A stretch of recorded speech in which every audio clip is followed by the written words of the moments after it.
అవకాశం ఉంది కదా. ఓకే. అంటే ఆయన ఊరికినే ఎవరైనా మొయ్యటం కోసమే, మొయ్యటంలో ఆనందం ఉంటుందా అండి?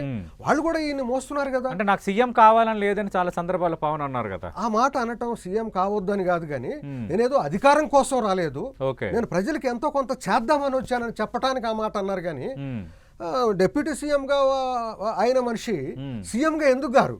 ఓకే. అంటే ఆ మాట అనటం, నేను సీఎం కావాలనుకోవట్లేదు అని అంటాం, అదేంటంటే నేనేదో అధికారం కోసం వెంపర్లాడేవాడిని కాదు అని చెప్పడానికి ఆయన ఆ మాట అన్నారే తప్ప ఓకే. పదవి సీఎం కావద్దు అనే ఉద్దేశం కాదు. ఓకే. అది ఒక ఆ కోణంలో కానీ ఒక రకంగా విపరీతమైన ట్రోలింగ్, పవన్ కళ్యాణ్ విజయం చూసి నేర్చుకో, ఆయన పార్టీ పెట్టిన 2 ఏళ్లలోనే అక్కడ అధికారంలోకి వచ్చారు, నువ్వు ఒంటరిగా పోటీ చేస్తే ఖచ్చితంగా రేపొద్దున నీకు రాష్ట్ర ప్రజలు ఆహ్వానిస్తారు, నువ్వు కూటమిని నిలబెట్టడానికి ఉన్నావు, లేదంటే అక్కడ బానిసగా ఉన్నావు, ఇట్లా రకరకాలుగా సోషల్ మీడియాలో ట్రోలింగ్స్, డైలాగ్స్. సార్ 2019లో పవన్ కళ్యాణ్ గారు ఒంటరిగా రాలేదండి, చిన్న పార్టీలను పెట్టుకొని వచ్చారు. అప్పుడు వీళ్ళందరూ ఎక్కడ పోయారు? ఓకే.